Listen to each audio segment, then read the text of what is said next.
when you listen to a Dhamma talk while you're meditating, you have to remember that the talk has a purpose.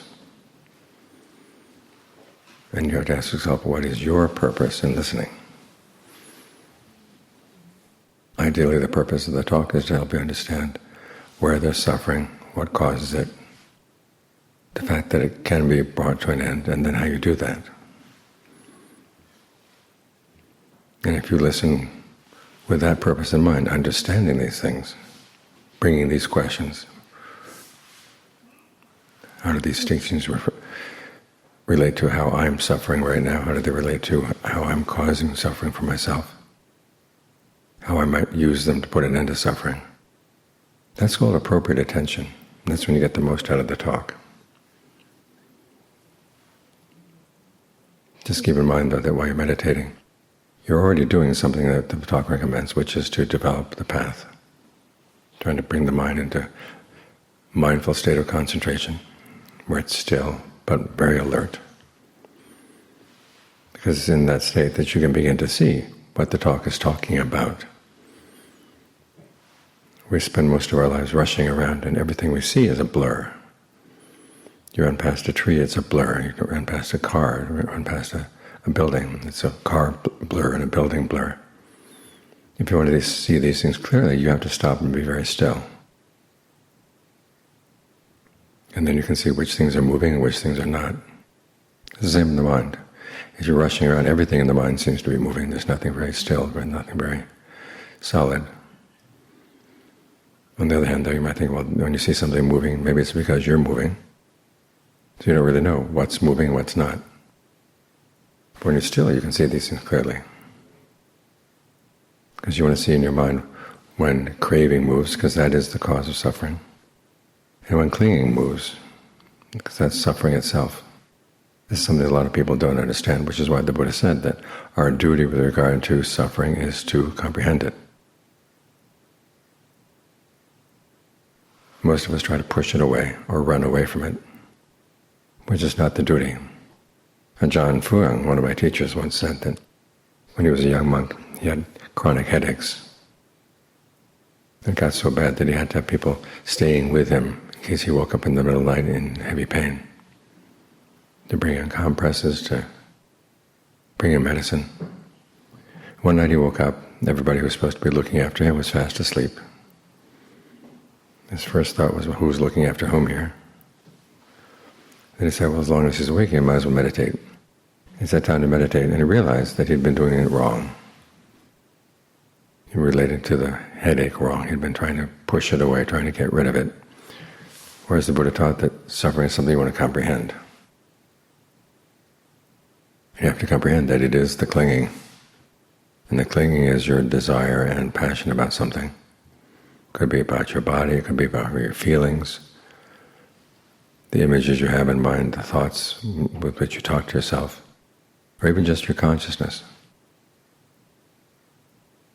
As you cling to these things, that's suffering. And the clinging can be divided into the act of passion and desire, which is craving itself, and the fact that it's latched on. The image the Buddha gives is when he's talking about clinging, the word he uses also means to feed, whereas the word for craving also means to thirst for something, to hunger for something. So basically, the basic image is one of feeding. You're hungry, you look for something. Then when you latch onto it, and as you're feeding, you're still not full. So there's still the desire, the craving aimed at that object, but now it's latched on. Those things go very closely together. So you want to be able to separate them out.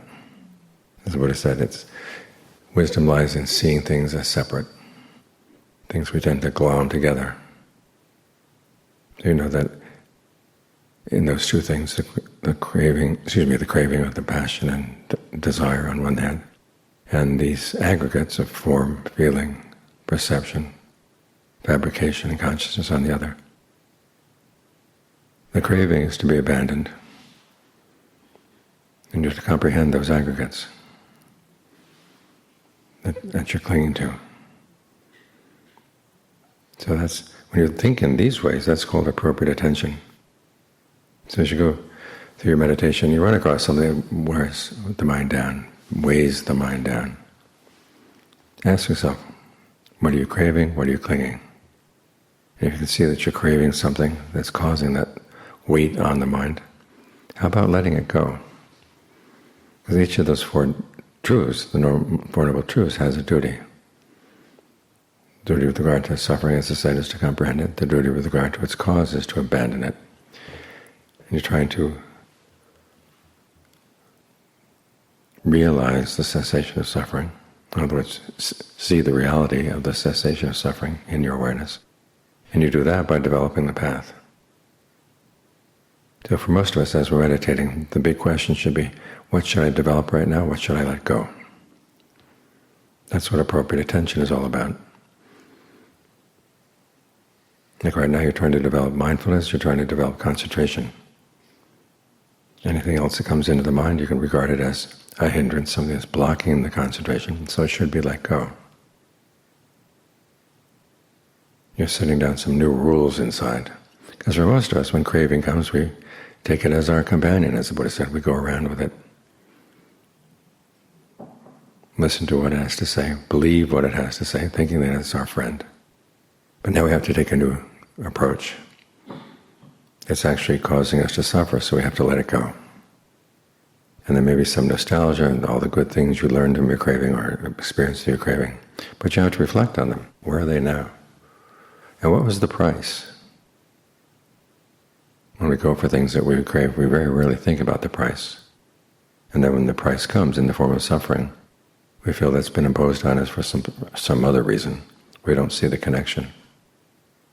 So this too is an important part of appropriate attention, seeing the connection between our clingings and cravings and the suffering that we experience. Realizing it's something that we're doing. If you blame your suffering on things outside, on individuals outside, on the system outside, that's inappropriate attention. You're not paying attention in the right way. Because what attention is for the Buddha is a matter of which questions you focus on trying to answer. And here the questions you want to answer is, what is suffering? Why is there suffering? What can I do to put an end to it? Those questions are worth answering. Other questions, the Buddha said, don't worry. They're not important. And in most cases, the questions you put aside, it's not the case that you do the work for awakening, and then once you get awakening, then you can have some free time to think about those other questions. The Buddha says, once you get awakening, you look at a lot of those other questions, and they weren't worth asking to begin with. They were based on strange assumptions that were totally irrelevant. So you learn how to let those issues go. The image the Buddha gives is of a man who's been shot by an arrow. And they bring him to a surgeon, and the surgeon is going to pull the arrow out. Now there's some people who would like to know who shot the arrow, what was the arrow made of, what were the feathers that were used, what kind of tip did it have. If you tried to trace all that down, the person wounded by the arrow would probably die. You take the arrow out, and then you're done with it. So you focus on the questions that really are worth answering. What is my suffering? What am I doing to cause it? What can I do to put an end to the suffering? Once you take responsibility for your suffering that way, then your attention is going to be appropriate. You're asking the right questions. And as you get the mind still, you're doing the right things for getting a good answer to that question.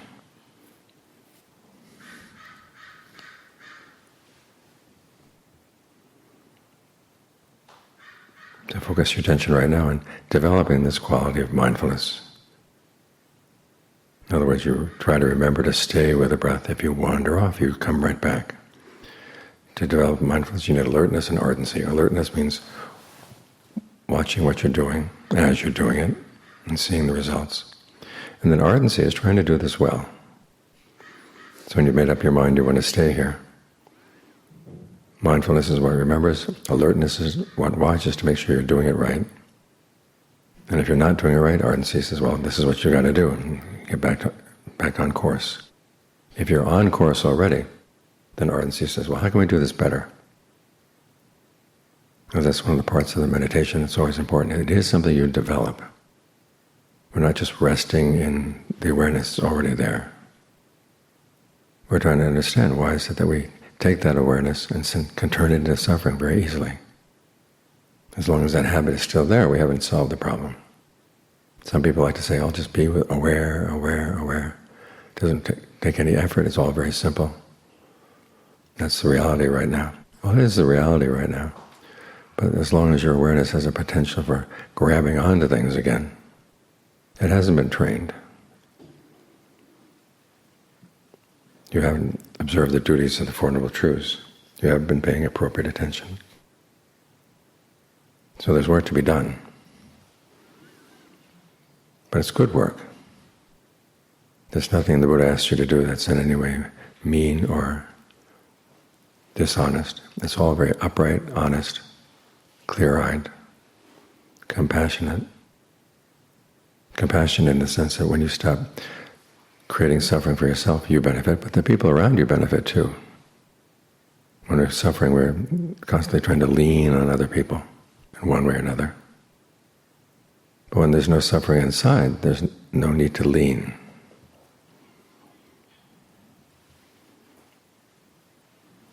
When you get to that state, that shows that you've applied this principle of appropriate attention and gotten benefits from it.